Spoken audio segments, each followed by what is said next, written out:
Assalamualaikum warahmatullahi wabarakatuh. Selamat pagi, anak-anakku. Mari kita awali pertemuan hari ini dengan niatan tulus untuk belajar dan mengambil hikmah dari apa yang kita lakukan. Sebelum kita mulai belajar, marilah kita awali dengan bacaan Ummul Quran. Mudah-mudahan harapan kita awalan wa akhiran senantiasa diberikan keberkahan, kemanfaatan min yaumi hadza ila yaumil qiyamah. Al-Fatihah.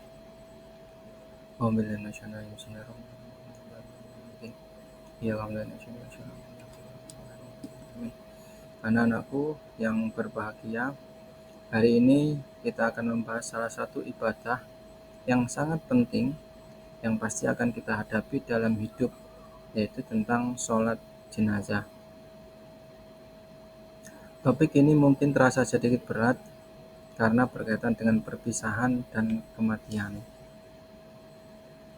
Namun, mari kita ubah perspektif kita, mari kita ubah pola pikir kita, bahwa sholat jenazah bukan hanya tentang kesedihan, melainkan tentang tanggung jawab terakhir, tentang cinta seorang muslim kepada saudaranya, dan tentang pelajaran hidup, bahwa setiap kita pasti akan kembali kepada Allah Subhanahu wa Ta'ala.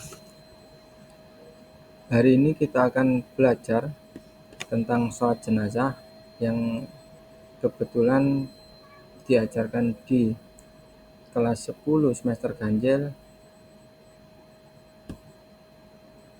Kemudian daripada tujuan pembelajaran hari ini, yaitu peserta didik biar bisa memahami konsep dasar sholat jenazah mulai dari hukum, syarat, dan rukun. Tujuan pembelajaran yang kedua yaitu peserta didik mampu mempraktikkan tata cara sholat jenazah secara berkelompok, dan juga peserta didik memahami prosedur pemulasaran jenazah, memandikan, mengkafani, mensolatkan, mengkuburkan, lebih khususnya ke sholat jenazah. Untuk yang keempat, peserta didik membuat produk proyek berupa poster tentang sholat jenazah. Apa sih makna dari sholat jenazah itu sendiri? Ada yang tahu?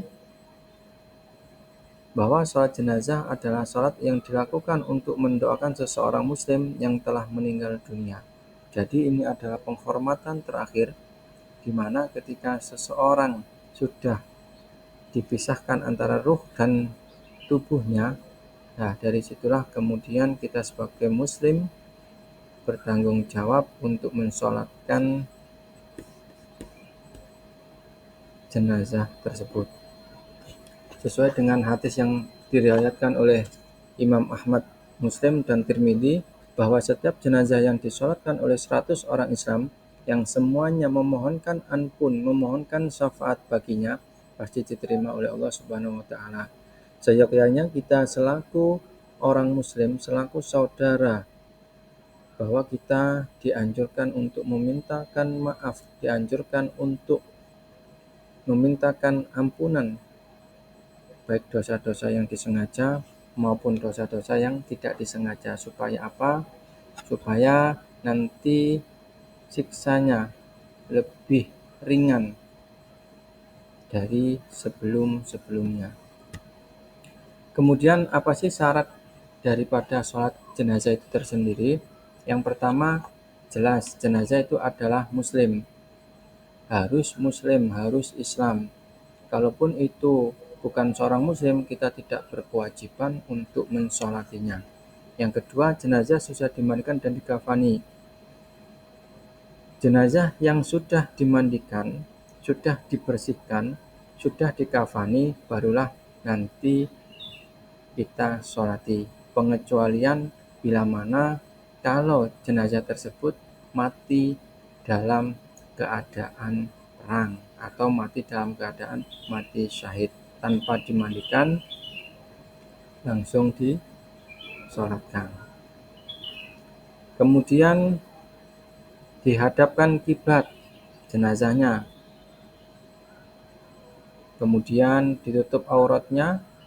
Orang yang mensolatkan dalam keadaan suci.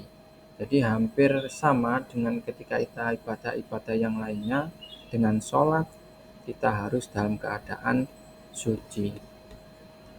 Sekarang rukunnya, bagaimana sih rukun dalam sholat jenazah itu? Yang pertama itu adalah niat. Kita harus niat untuk sholat jenazah, entah itu sholat jenazah perempuan ataupun sholat jenazah laki-laki. Kita harus bisa membedakan baik kita menjadi seorang imam maupun menjadi seorang makmum. Yang kedua, berdiri.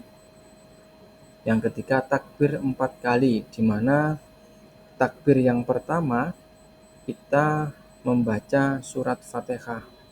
Yang kedua, membaca sholawat. Dan yang ketiga, kita membaca doa, kita hadiahkan kepada jenazahnya atau ahli kuburnya. Yang ketiga, kita hadiahkan doa kepada semua yang ada di sekitar tempat sohibul musibah atau kepada orang-orang yang masih hidup. Kemudian rukun yang keempat itu ada Al-Fatihah. Ini harus wajib ada setelah takbir pertama, kemudian baca sholawat dan doa masing-masing ada di takbir 2 dan takbir 3 dan 4, kemudian salam. Keenam rukun tersebut harus dilakukan. Kenapa? Kalau salah satu rukun tersebut tidak dilakukan, maka sholat jenazah bisa dikategorikan tidak sah. Kemudian sekarang tata caranya. Yang pertama, berdiri menghadap kiblat. Yang kedua, niat sholat jenazah tadi ditentukan, dilihat dulu jenazahnya laki-laki apa perempuan, jadi imam apa jadi makmum. Kemudian yang ketiga, takbir pertama membaca surat Al-Fatihah seperti yang saya jelaskan di awal tadi. Takbir kedua membaca sholawat Nabi. Takbir ketiga membaca doa untuk jenazah. Takbir keempat membaca doa umum, bisa dikhususkan ke jamaahnya atau masyarakat pada umumnya. Dan yang ketujuh adalah salam. Kemudian daripada sholat jenazah tersebut pasti ada keutamaannya. Keutamaan dari sholat jenazah tersendiri yang pertama adalah mendapatkan pahala besar, di mana di situ kan ada namanya doa untuk umum atau doa bersama-sama. Nah, dari situlah kita secara tidak langsung bisa mendapatkan pahala yang sangat besar dari kita silaturahim, dari kita menolong atau hal-hal yang lainnya. Yang ketiga, memperkuat persaudaraan. Jelas kalau kita ikut mensolatkan jenazah, pasti persaudaraan kita semakin hari akan semakin erat. Tali persaudaraan kita semakin hari akan semakin kokoh karena dengan kita saling tolong menolong. Yang kemudian yang terakhir, pengingat kematian. Dengan kita melaksanakan sholat jenazah, insya Allah kita akan ingat terus. Insya Allah kita akan introspeksi diri bahwa suatu hari, suatu saat kita pasti akan menjumpai yang namanya kematian. Dari peristiwa tersebut, insya Allah nanti kita akan mendapatkan suatu motivasi yang baik.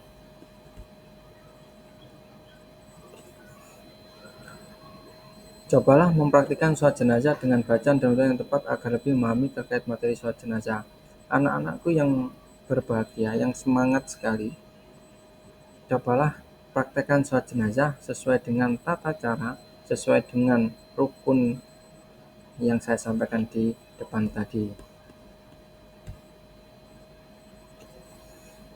Kemudian dapat saya simpulkan bahwa sholat jenazah adalah ibadah fardu kifayah yang dilakukan untuk mendoakan jenazah seorang muslim yang telah meninggal dengan memahami tata cara dan keutamaan sholat jenazah. Kita diingatkan untuk selalu menjalankan kewajiban agama dengan baik dan menjaga hubungan baik dengan Allah dan sesama umat Islam. Hablum minallah, hablum minannas.